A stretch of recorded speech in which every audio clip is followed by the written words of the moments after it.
Dans un monde monarchique en constante évolution, où la tradition rencontre la modernité, une nouvelle génération de princesses est prête à sculpter l'avenir de la royauté européenne.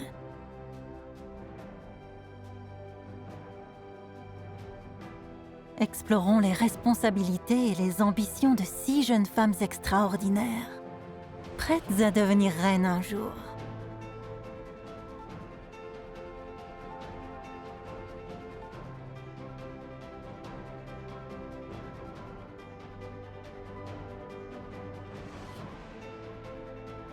Chaque futur monarque présente les espoirs et les rêves de sa nation.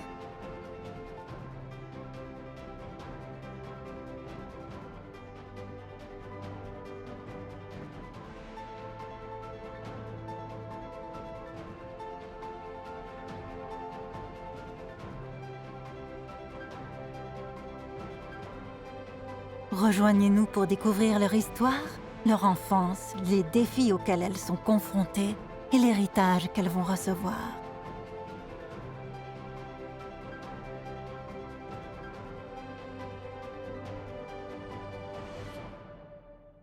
Nous percevrons ce que signifie être une princesse dans la société d'aujourd'hui, en découvrant comment ces princesses concilient leurs devoirs royaux avec leurs aspirations à la croissance personnelle et à la connexion avec leur peuple.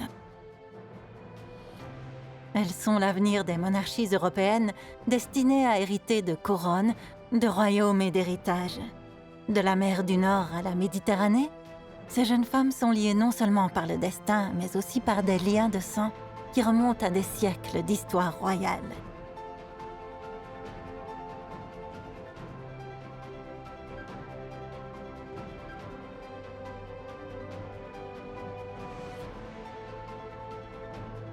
Dans le réseau complexe de la royauté européenne, des liens familiaux unissent les futures reines du continent. Comment sont-elles liées exactement? Les réponses se trouvent dans l'ascendance commune des dynasties royales européennes, avec 2 personnages clés, la reine Victoria du Royaume-Uni et le roi Christian IX du Danemark.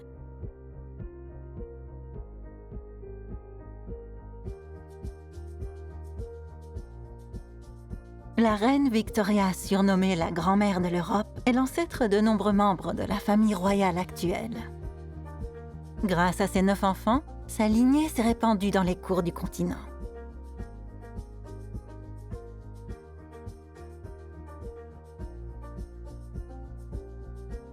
La princesse Amalia des Pays-Bas, la princesse Elisabeth de Belgique et la princesse héritière Victoria de Suède partagent tout un lien fascinant.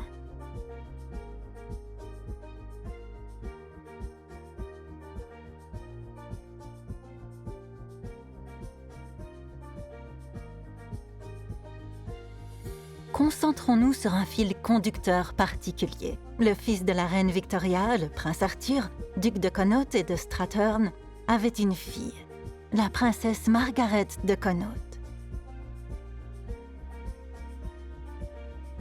Son mariage avec la famille royale suédoise ouvre la voie qui relie la princesse héritière Victoria et sa fille, la princesse Estelle, à la couronne britannique.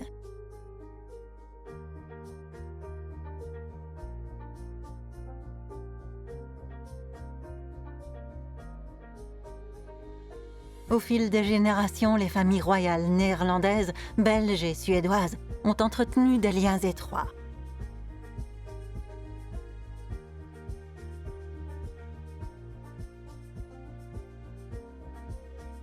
La famille royale néerlandaise, connue sous le nom de Maison d'Orange-Nassau, remonte à la reine Victoria par l'intermédiaire de la princesse Wilhelmine de Prusse, qui a épousé le roi Guillaume Ier des Pays-Bas.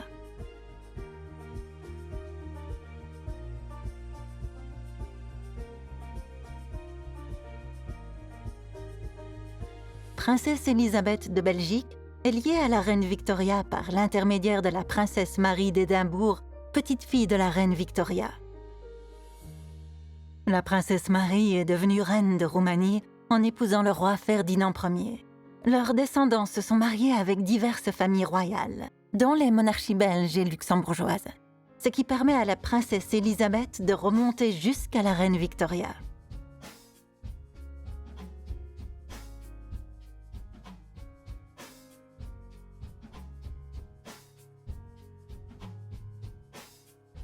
Grâce à des générations de mariages mixtes entre rois européens, ces futures reines partagent un héritage royal profondément enraciné et sont reliées par des siècles d'alliances dynastiques.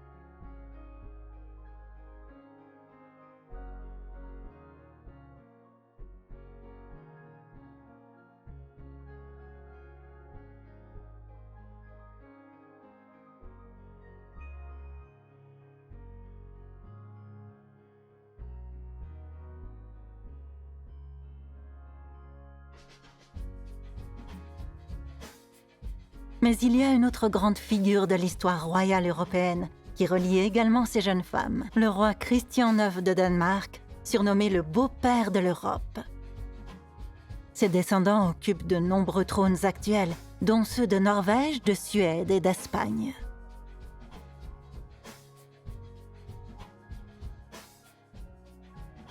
Grâce à la lignée de Christian IX, la princesse Ingrid Alexandra de Norvège, la princesse héritière Victoria, la princesse Estelle et la princesse Léonore d'Espagne partagent toutes un héritage royal.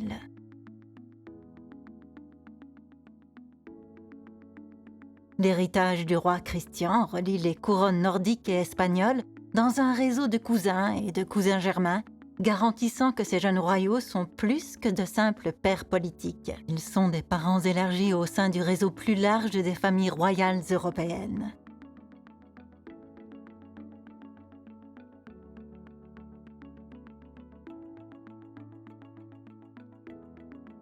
Bien que les liens de la princesse Léonore avec les princesses Amalia et Élisabeth soient plus indirects, elles partagent une même lignée au sein du réseau royal européen.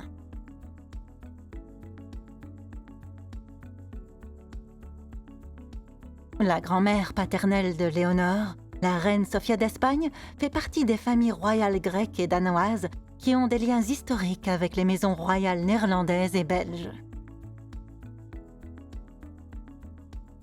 En Scandinavie, les liens entre les familles royales norvégiennes et suédoises sont tout aussi forts. Le père de la princesse héritière Victoria, le roi Charles VI Gustave de Suède, et le grand-père de la princesse Ingrid Alexandra, le roi Harald V de Norvège, sont des cousins germains.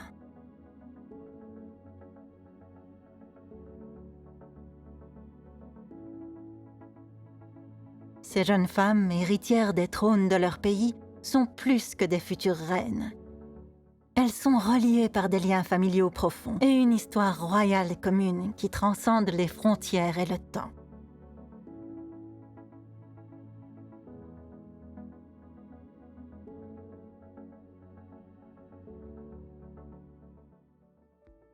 Née le 14 juillet 1977, la princesse héritière Victoria de Suède a grandi au cœur de Stockholm, entourée de l'histoire et des traditions de la monarchie suédoise. En tant qu'aînée du roi Charles VI Gustave et de la reine Sylvia, la princesse Victoria a été élevée dans la connaissance de ses devoirs royaux, mais aussi dans l'importance de la compassion et du service public.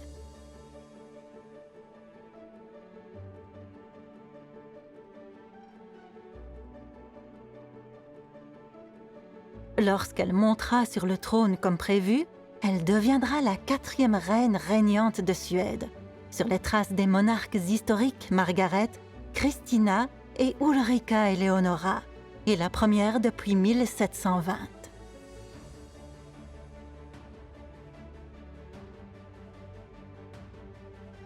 Son droit au trône fut garanti par la loi suédoise révolutionnaire de 1979 sur la succession, qui a établi la primogéniture royale absolue, faisant d'elle la première héritière en Europe occidentale à hériter du trône uniquement par droit de naissance.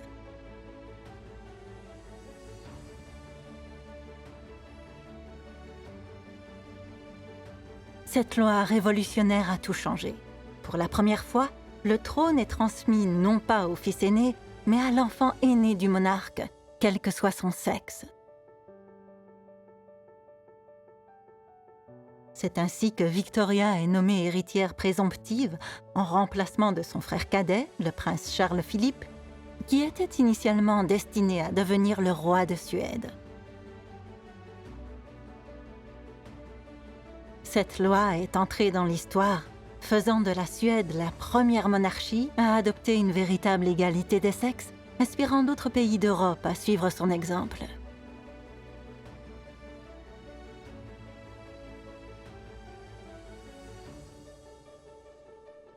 La princesse héritière Victoria de Suède a passé sa vie à se préparer au rôle qui l'attend. Elle a commencé son parcours en France, à l'Université catholique de l'Ouest, puis a suivi une formation au Parlement national de Suède, le Riksdag.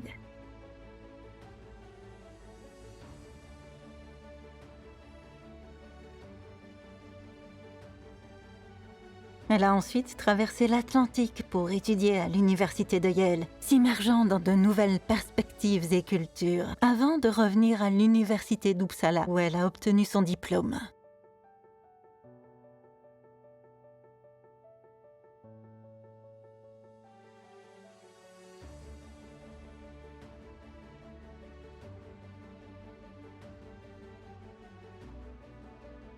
Aujourd'hui, Victoria parle 4 langues. Le suédois, l'anglais, le français et l'allemand, ce qui lui permet d'élargir son champ d'action en tant que représentante mondiale de son pays.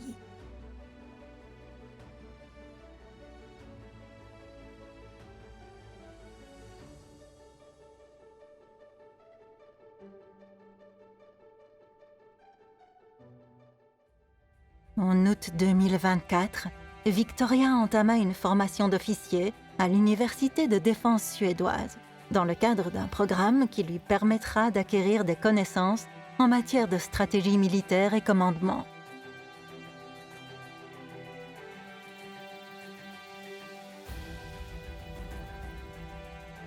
Cette formation est une nouvelle étape dans la préparation de sa vie au poste de chef d'État de la Suède et renforce son engagement à représenter son pays et ses forces armées avec sagesse et confiance.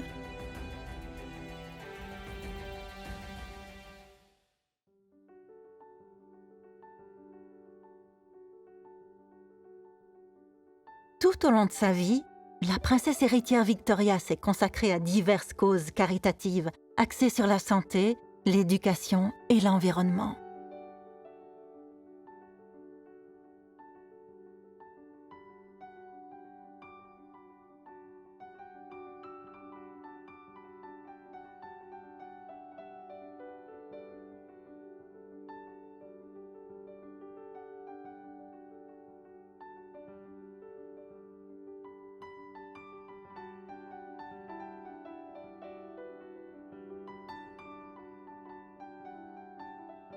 L'engagement de la princesse Victoria en faveur de l'éducation se manifeste dans son travail avec l'Agence nationale suédoise pour l'éducation, où elle défend des initiatives qui soutiennent les enfants et les jeunes adultes confrontés à des difficultés scolaires, reflétant ainsi sa conviction que chaque enfant mérite l'égalité des chances pour un avenir brillant.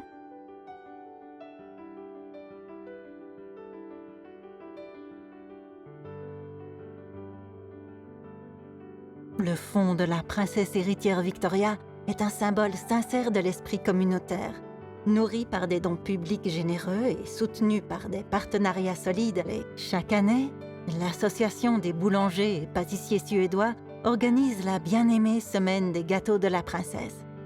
À cette occasion, une partie des ventes de pâtisseries est reversée au fond, une tradition délicieuse dont l'impact est réellement significatif.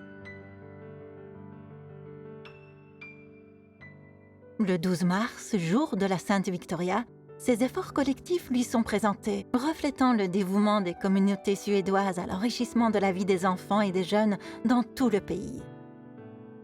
Grâce à ce fonds, la princesse héritière Victoria se trouve au cœur d'un mouvement qui favorise l'espoir et les opportunités pour les générations futures.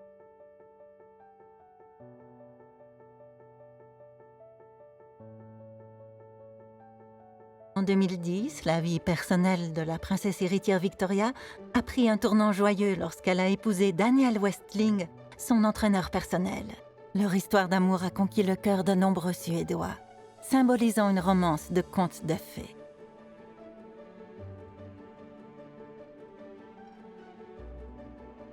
En vertu de la loi suédoise sur la succession, le gouvernement doit donner son accord définitif à un mariage dynastique impliquant un prince ou une princesse, sous peine de perdre son droit au trône.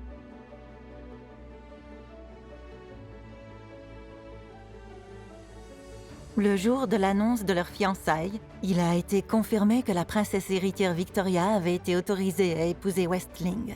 Et la date du mariage a été fixée au 19 juin, coïncidant avec le 34e anniversaire du mariage de ses parents. La cérémonie a eu lieu dans la cathédrale de Stockholm.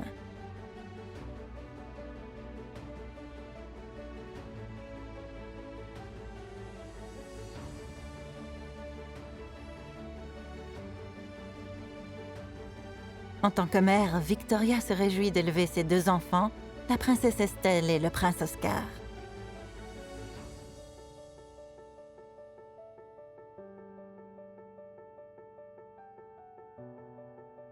En conciliant ses obligations royales et son rôle de mère, Victoria enseigne à ses enfants l'importance du service, de la gentillesse et de la résilience. Elle ne se contente pas de les préparer à leurs futures fonctions. Elle veille également à ce qu'ils reçoivent une éducation normale et qu'ils restent attachés à leurs racines suédoises. La princesse héritière Victoria de Suède est connue pour de nombreux titres. Duchesse de Västergötland, reine de Suède, mais il en est un autre non officiel qui lui a valu une place affectueuse dans les cœurs de tout le continent, la marraine de l'Europe. Victoria, aujourd'hui âgée d'une 40aine d'années, est un choix très apprécié lorsqu'il s'agit de l'honneur d'être marraine. Elle tient ce rôle pour 18 enfants à travers l'Europe, dont 3 futurs rois et reines. Parmi eux, le prince Constantin Alexios de Grèce, la princesse Ingrid Alexandra de Norvège, le prince Christian de Danemark, la princesse Katharina Amalia des Pays-Bas, la princesse Éléonore de Belgique, son neveu, le prince Alexandre, et sa nièce, la princesse Léonore de Suède.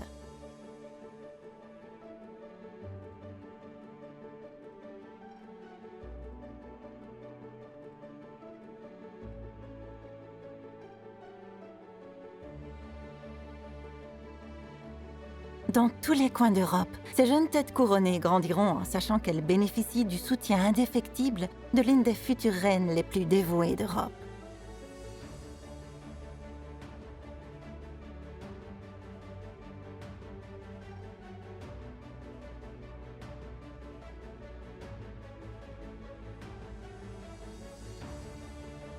La princesse Estelle est née de la princesse héritière Victoria et du prince Daniel le 23 février 2012 à l'hôpital universitaire Karolinska de Solna. Son arrivée a été célébrée par 2 salves de 21 coups de canon sur le Skeppsholmen en face du Palais royal de Stockholm. Au printemps 2012, le palais de Stockholm a été le théâtre d'un événement marquant. La jeune Estelle de Suède a été baptisée dans la chapelle royale. Estelle est un symbole de changement, une pionnière pour l'avenir. Deuxième dans l'ordre de succession au trône de Suède, elle est la première femme de l'histoire du pays à hériter de la couronne sans condition, née d'une future reine. Sa naissance a été plus qu'un événement personnel. Elle a marqué un nouveau chapitre, promettant un avenir où des jeunes femmes comme elle régneront de plein droit. En mai 2014, la princesse Estelle de Suède a fait ses premiers pas dans l'éducation en rejoignant une école maternelle à la périphérie de Stockholm.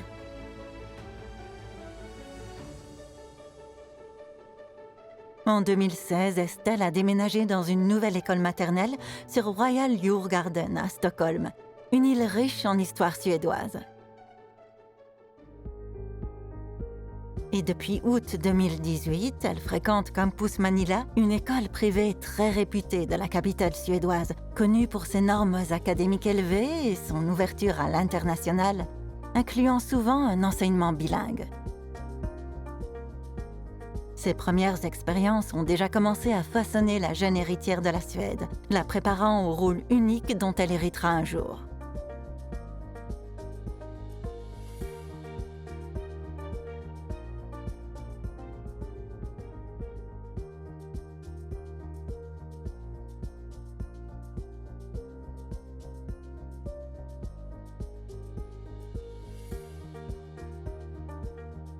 Née le 21 janvier 2004, la princesse Ingrid Alexandra est l'aînée des enfants du prince héritier Haakon et de la prince héritière Mette-Marit et la future reine de Norvège.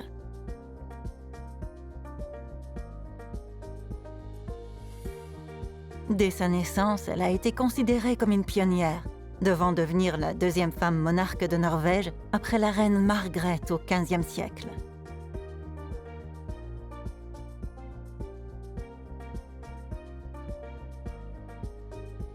Son arrivée a marqué le début d'une nouvelle ère pour la monarchie norvégienne, puisqu'elle est devenue la première femme héritière depuis que la loi sur la succession a été modifiée en 1990, permettant à l'enfant le plus âgé, quel que soit son sexe, d'hériter du trône.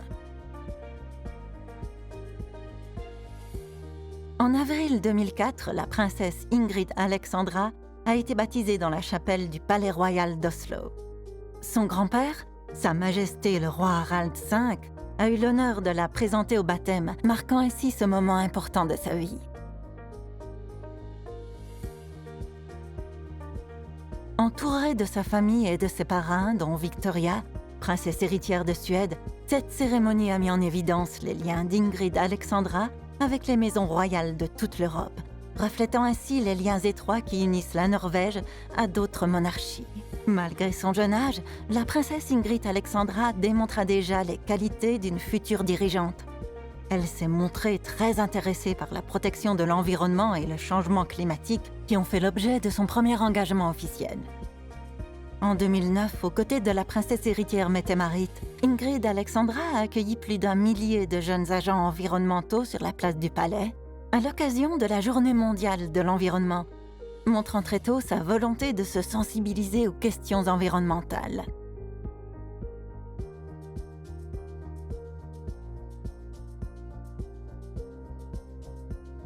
Son premier engagement indépendant a eu lieu en 2015, lorsqu'elle a baptisé le nouveau navire de la Société norvégienne de sauvetage en mer, Elias.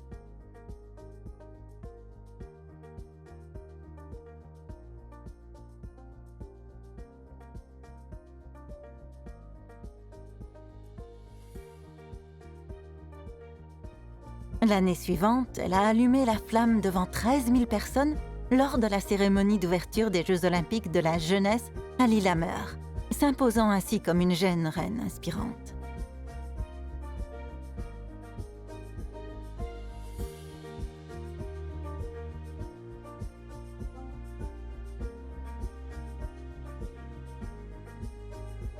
Dès le début, la vie de la princesse a été façonnée par un enracinement intentionnel dans la normalité et la communauté. Toute petite, elle marchait main dans la main avec son demi-frère dans les rues bordées d'arbres d'un quartier norvégien d'Asker pour se rendre à l'école maternelle SEM comme n'importe quel autre enfant du quartier.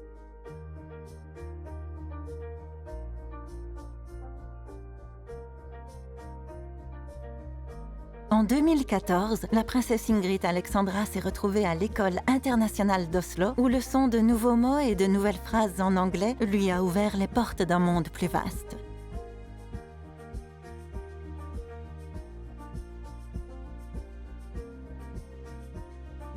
À l'école Uranienborg, elle s'est épanouie non seulement en excellant sur le plan scolaire, mais aussi en assumant un rôle au sein du conseil des élèves. Son premier contact avec le leadership, où elle a commencé à trouver sa voie.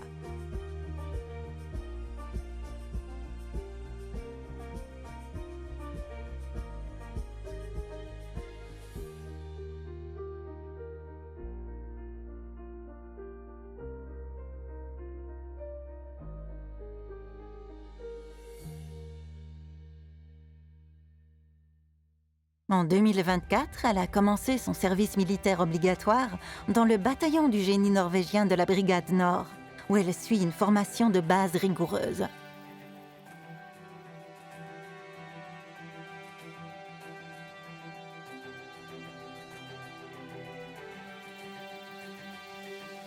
Chaque étape de son parcours reflète un engagement envers son développement personnel et son rôle futur, la préparant à servir un jour son pays. Korpset og jentekoret var så fint, og dere var utrolig flinke. Det var virkelig magisk å høre på Delara og Ina Svenningdal nede i 3. étage. En novembre 2018, la princesse a baptisé le navire de recherche Kronprins Haakon, nommé d'après son père, dans son port d'attache de Tromsø. Au cours de la cérémonie, elle a exprimé sa passion pour les océans et le changement climatique, soulignant l'importance de la mission du navire qui consiste à rassembler des connaissances cruciales sur les régions polaires et les défis environnementaux. La jeune princesse est également passionnée de sport, un prolongement naturel de son éducation active. En 2020, elle a remporté sa première médaille d'or au championnat norvégien de surf, prouvant ainsi sa détermination et son esprit de compétition.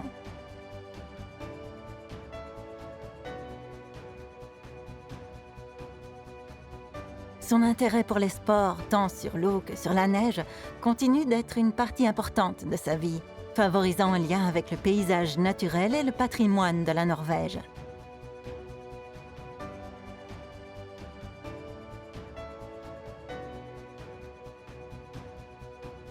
À l'approche de l'âge adulte, la princesse Ingrid Alexandra s'est attelée à une série de tâches royales importantes.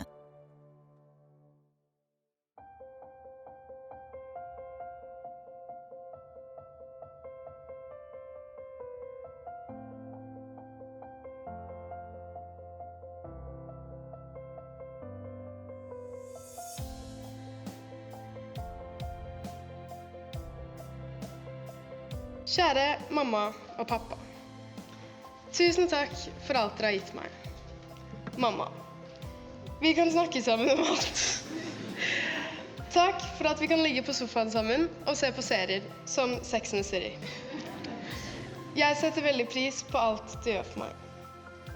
Pappa, takk for at du tar oss med på ski og surf og alle mulige aktiviteter. Du fikser og ordner og er rolig når vi andre ikke er det.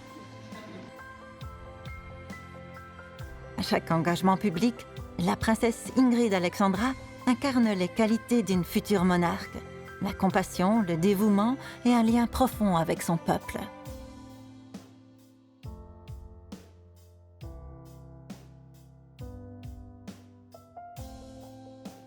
Alors qu'elle entre dans l'âge adulte, son voyage ne fait que commencer et la Norvège attend avec impatience le leadership d'une reine qui fera le lien entre la tradition et une vision brillante et moderne de l'avenir.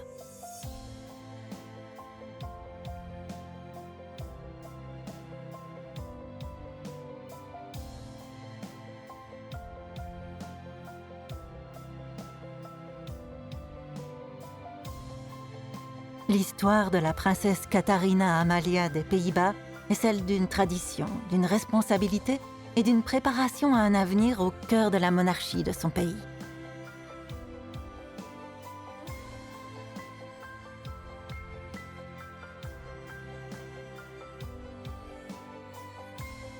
Née le 7 décembre 2003 à La Haye, Katharina Amelia Beatrix Carmen Victoria est le premier enfant du roi Willem Alexander et de la reine Maxima, ouvrant ainsi un nouveau chapitre de l'histoire de la famille royale.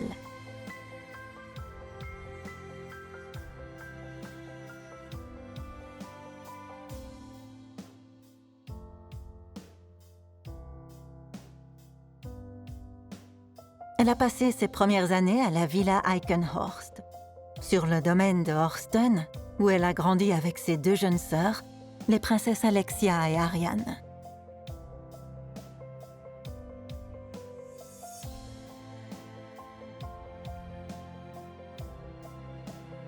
Les yeux d'une nation ne se sont jamais éloignés, tandis que la princesse grandissait sous le poids de son futur rôle.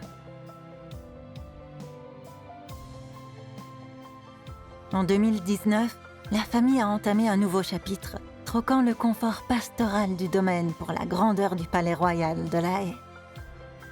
Plus qu'un changement d'adresse, ce déménagement a marqué la prochaine étape dans l'évolution d'un héritage royal.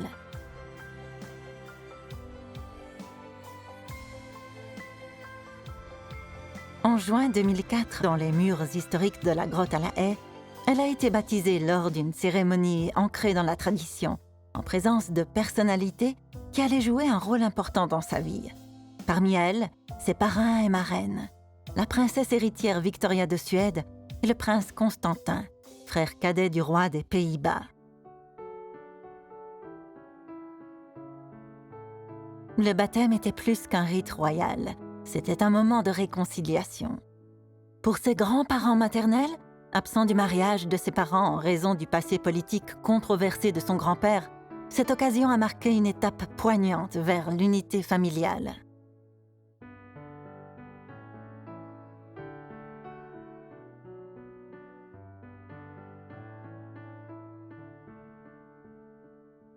Fille aînée du roi Willem Alexander, elle a pris le titre de princesse d'Orange en avril 2013, à la suite de l'accession au trône de son père.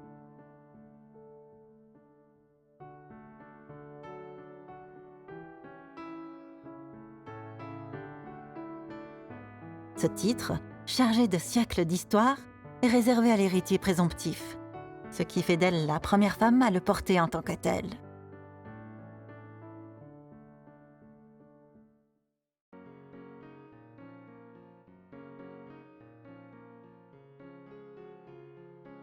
Les années de formation de la princesse héritière Katharina Amelia n'ont pas seulement été consacrées à la maîtrise de ses études, elles ont reflété un engagement profond à s'intéresser au monde qui l'entoure.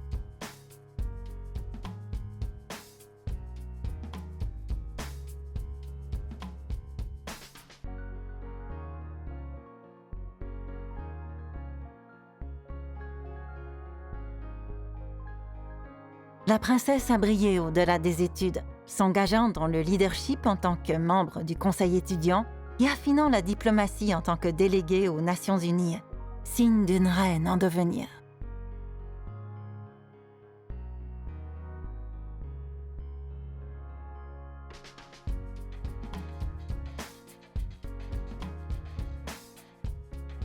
C'était un aperçu de la dirigeante réfléchie et proactive qu'elle était destinée à devenir.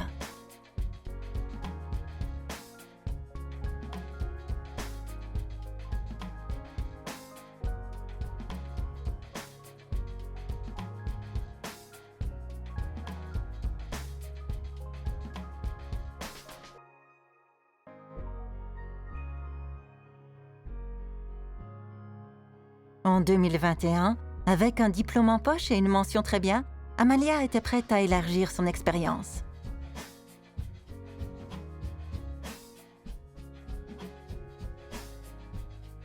Pendant son année sabbatique, elle a travaillé avec le Fonds Orange et s'est consacrée au bénévolat, faisant preuve d'un sens profond de la responsabilité sociale et d'un engagement envers la communauté néerlandaise.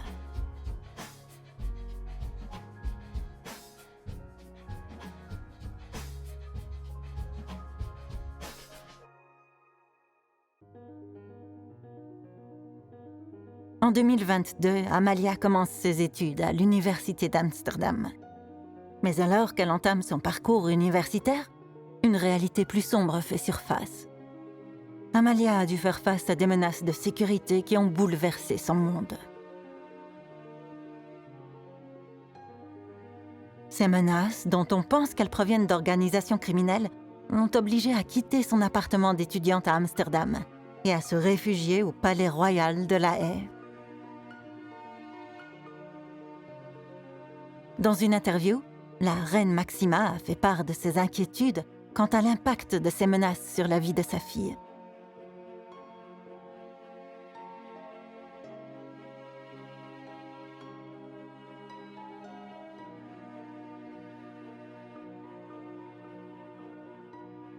Amalia s'est installée en Espagne où, sous l'aile protectrice de la famille royale espagnole, elle a poursuivi ses études pendant plus d'1 an.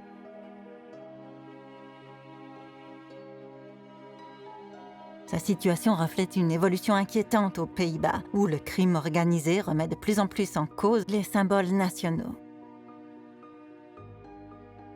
Le Premier ministre Mark Rutte a lui aussi reçu des menaces de mort et a dû accepter un renforcement de la sécurité.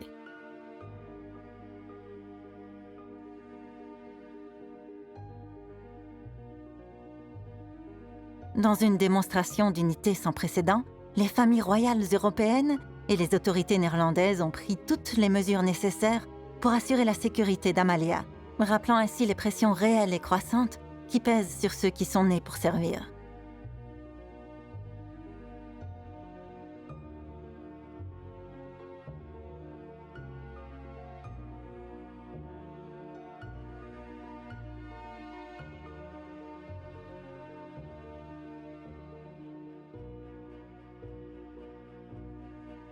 L'année 2023 marque un nouveau départ pour la princesse néerlandaise, une année où son rôle public commence véritablement à s'épanouir.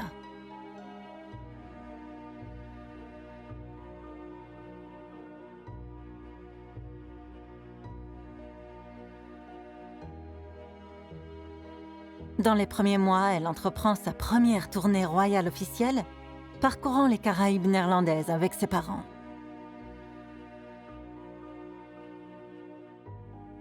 Cette expérience l'a mise en contact avec les régions les plus éloignées de son royaume, lui permettant de constater la diversité et la profondeur de la culture et de l'histoire des Caraïbes néerlandaises.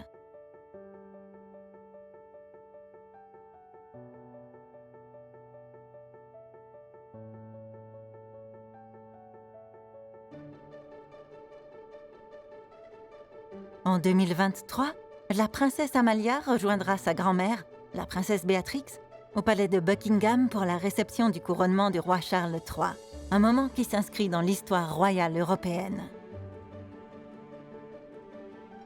À l'automne, elle s'est retrouvée sous les feux de la rampe au solo, présentant sa famille lors de la célébration du 18e anniversaire du prince Christian de Danemark.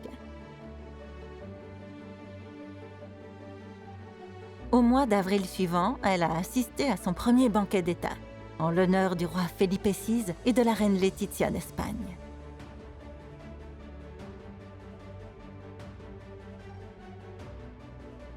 Ces étapes ont marqué son émergence en tant que membre de la famille royale, forgeant des liens à travers l'Europe et embrassant son futur rôle sur la scène mondiale.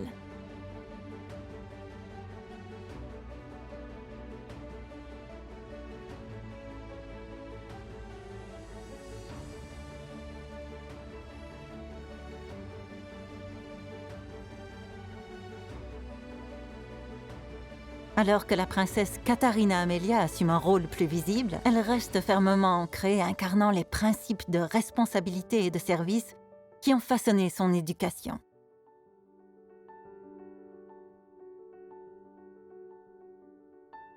À 18 ans, elle a choisi de différer son allocation d'État, y compris ses revenus personnels et plus d'1 million d'euros de dépenses, soulignant ainsi son sens du devoir et son engagement dans le service public. Au fur et à mesure que son rôle évolue, la princesse Amalia s'ouvre progressivement à son avenir de reine. En mai 2024, elle a annoncé son intention de commencer à utiliser son allocation officielle en 2025, indiquant ainsi qu'elle était prête à assumer de plus grandes responsabilités.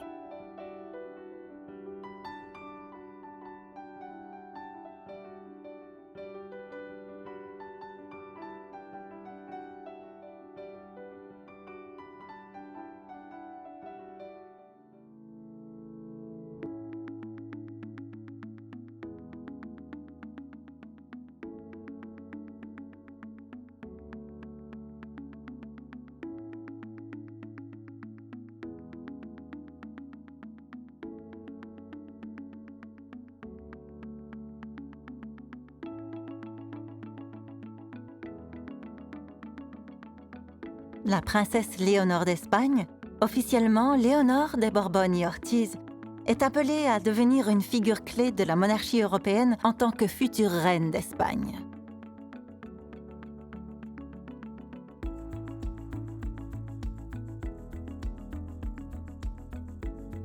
Née le 31 octobre 2005 à Madrid, elle est la fille aînée du roi Felipe VI et de la reine Laetitia.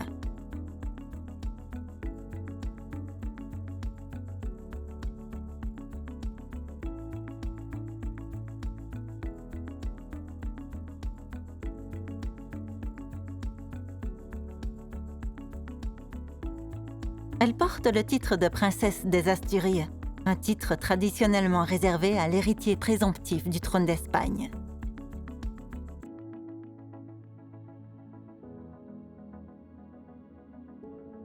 La vie de Léonore est imprégnée de traditions royales, puisqu'elle appartient à la maison de Bourbon, l'une des plus anciennes familles royales d'Europe.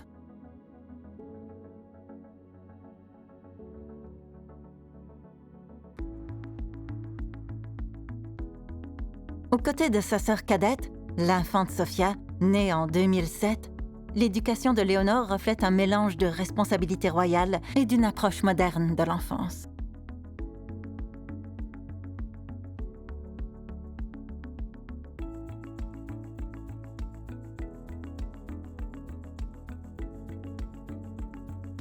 La princesse Léonore d'Espagne a commencé ses études à Santa María de los Rosales, une prestigieuse école privée de Madrid où son père, le roi Felipe, a également étudié.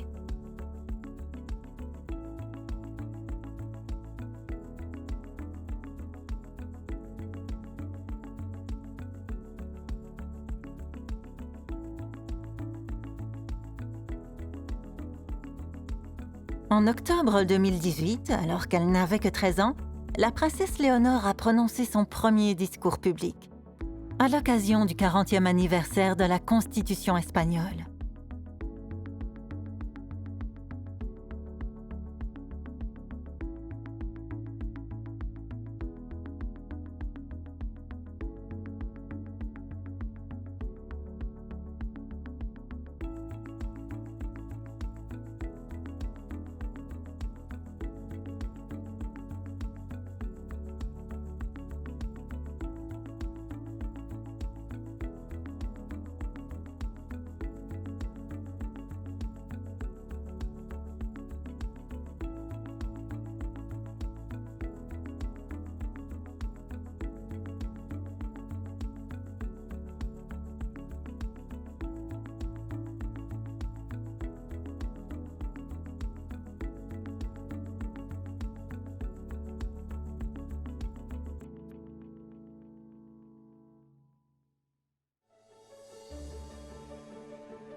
Mais en 2021, à l'âge de 16 ans, elle a fait un pas audacieux vers un nouveau chapitre en intégrant le UWC Atlantic College au pays de Galles.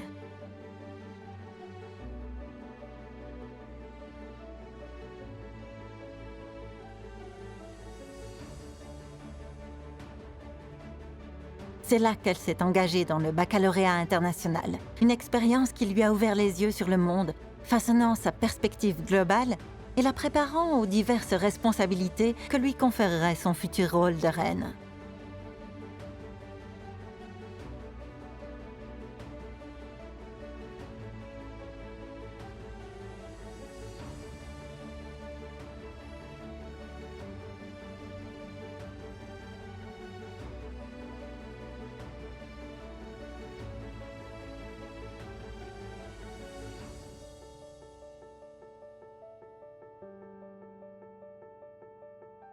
En tant qu'héritière du trône d'Espagne, la princesse Léonore a progressivement assumé ses fonctions royales. L'une de ses premières apparitions a été lors de la remise des célèbres prix Princesse des Asturies, où elle a prononcé un discours plein d'assurance, honorant ceux qui ont apporté une contribution remarquable aux arts, aux sciences et à la culture.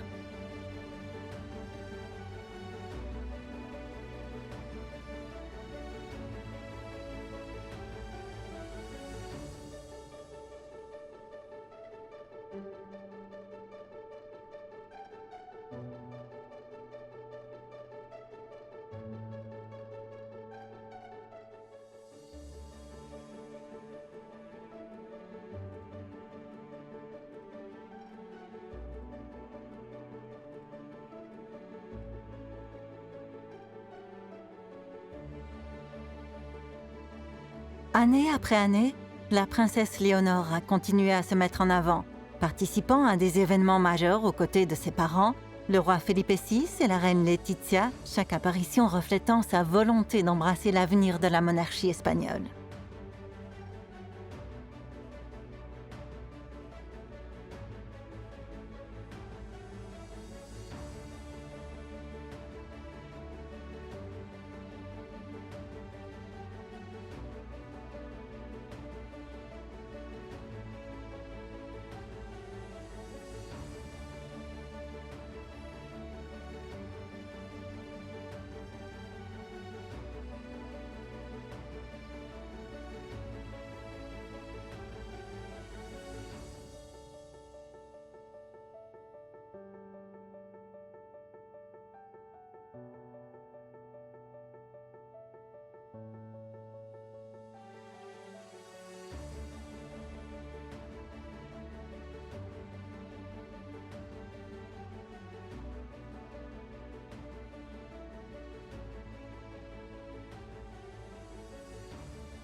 Après ses études secondaires au pays de Galles, Léonore a commencé un programme d'entraînement militaire de 3 ans en août 2023.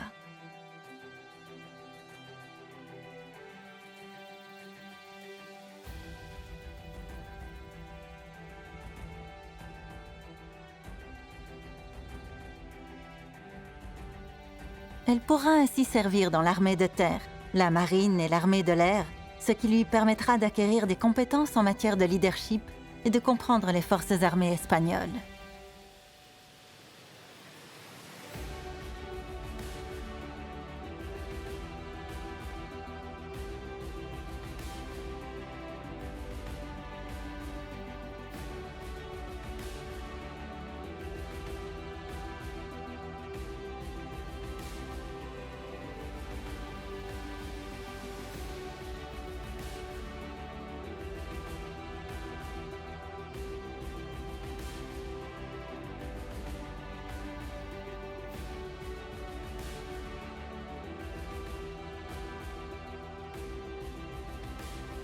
Léonore a été décrite comme intelligente et mature au-delà de son âge.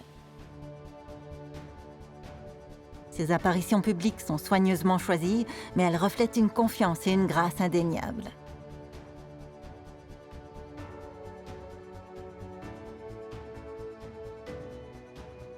Comme son père, elle représente une figure moderne et unificatrice pour l'Espagne, ce qui est de plus en plus important dans une nation qui a été confrontée à des défis politiques, y compris des appels au nationalisme.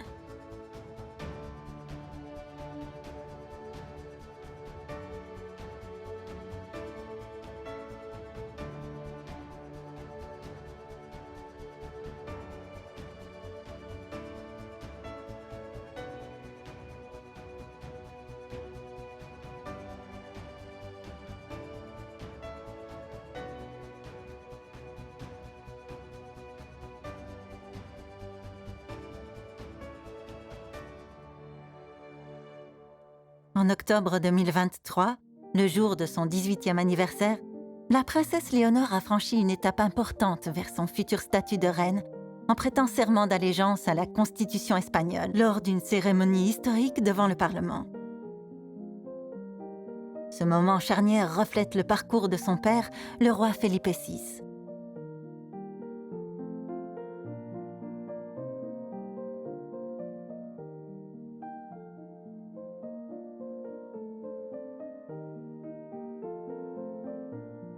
Comme le veut la coutume, Sa Majesté le roi a remis à la princesse le collier de l'ordre royal et distingué d'Espagne de Charles III, symbole sincère de sa maturité.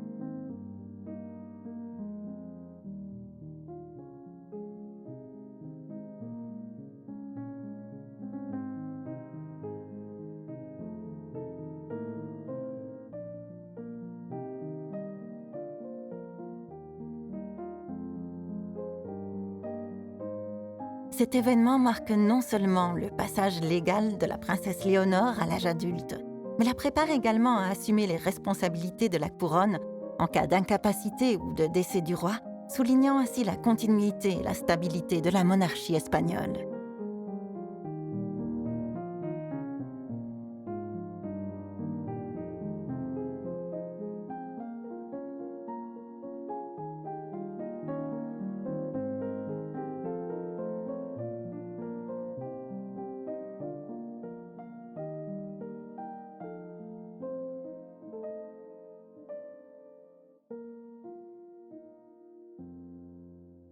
L'image de la princesse Léonore est un mélange harmonieux de tradition et de modernité.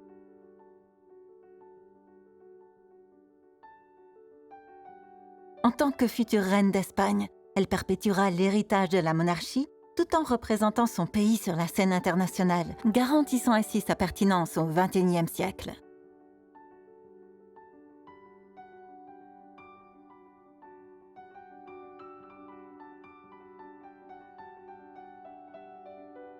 Devenue la première reine régnante d'Espagne depuis Isabelle II, son règne symbolisera à la fois la continuité et le changement, alors qu'elle naviguera dans une Europe en pleine évolution.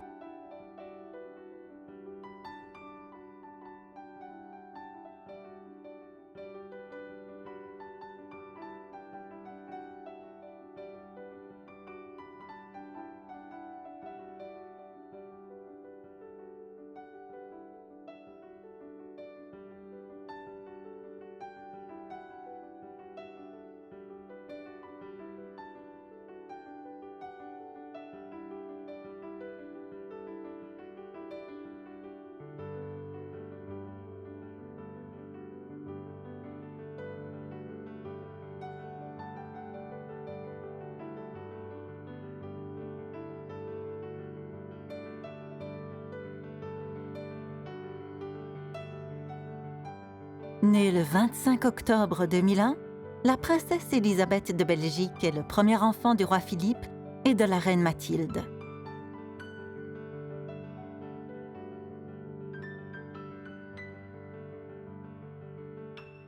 Grâce à un amendement de 1981 établissant la primogéniture absolue, Élisabeth est la première femme héritière présomptive de l'histoire belge, destinée à devenir la première femme monarque du pays.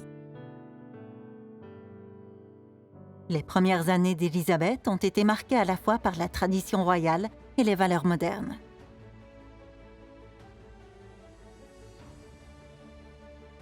Sa première apparition publique a eu lieu en 2006, lorsqu'elle a accompagné ses parents lors du Te Deum de la fête nationale à la cathédrale Saint-Michel et Sainte-Gudule de Bruxelles.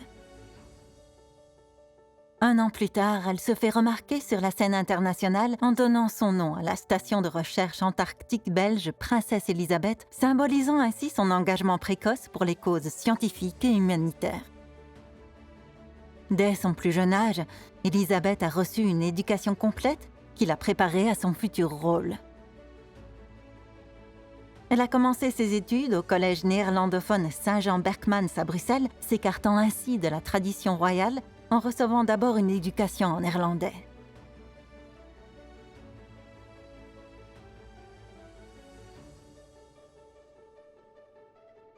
Après avoir terminé ses études secondaires au célèbre UWC Atlantic College au Pays de Galles, elle a étudié l'histoire et la politique à l'Université d'Oxford, où elle a obtenu son diplôme en 2024.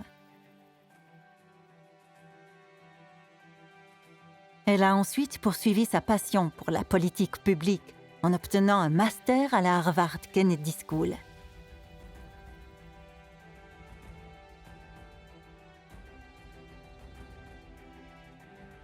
Le parcours d'Élisabeth va au-delà de la salle de classe.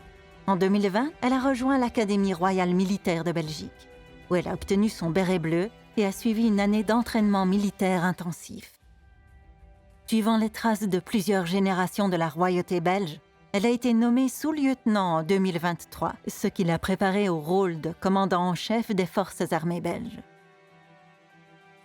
Au-delà de ses études et de sa formation militaire, la princesse Élisabeth s'est profondément engagée dans des causes humanitaires et sociales.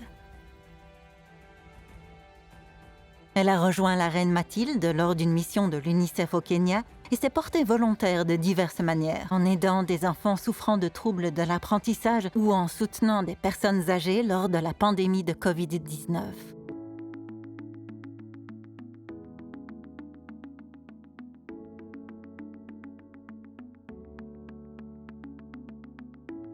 Alors qu'elle fait son entrée sur la scène internationale, Élisabeth représente un mélange de tradition et de progrès. Parlant couramment le néerlandais, le français, l'allemand et l'anglais, elle est prête à diriger la Belgique sur la scène mondiale.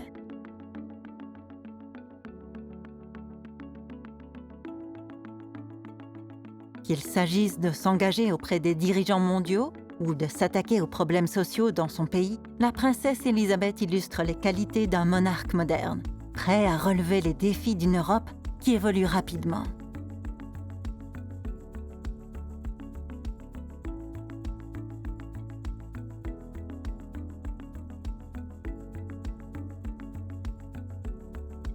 Pourtant, derrière le titre royal, Élisabeth est aussi une jeune femme avec des passions et des intérêts.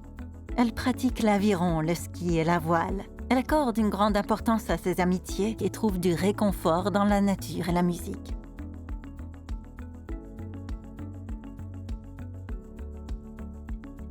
Destinée à devenir la première reine régnante de Belgique, le règne d'Élisabeth symbolisera une nouvelle ère de leadership.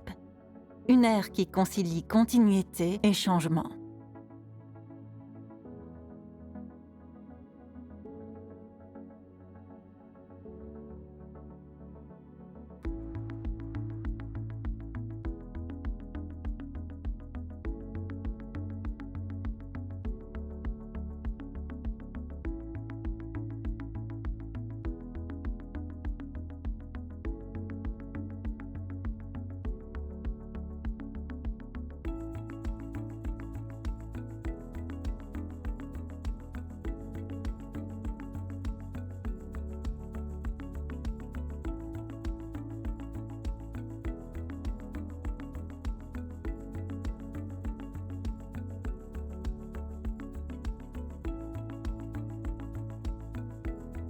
Nées dans des rôles uniques, elles ne se contentent pas de porter l'histoire de leur nation. Elles s'avancent également en tant que leaders d'une nouvelle ère, conciliant le passé avec les exigences d'un monde en mutation.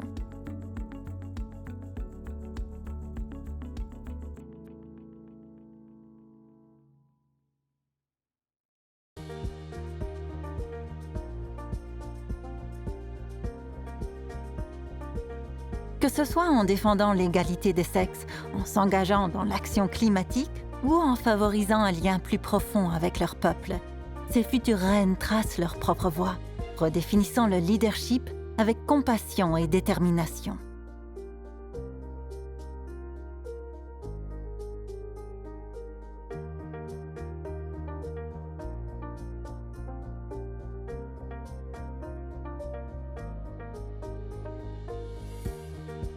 Mais leurs histoires nous posent une question. Dans un monde en constante évolution, peuvent-elles conserver le cœur de la monarchie tout en créant quelque chose d'entièrement nouveau?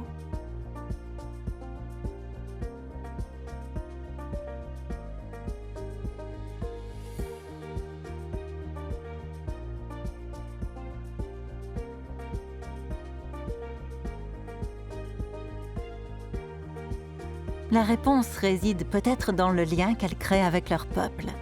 Un lien qui redéfinit ce que signifie réellement porter la couronne.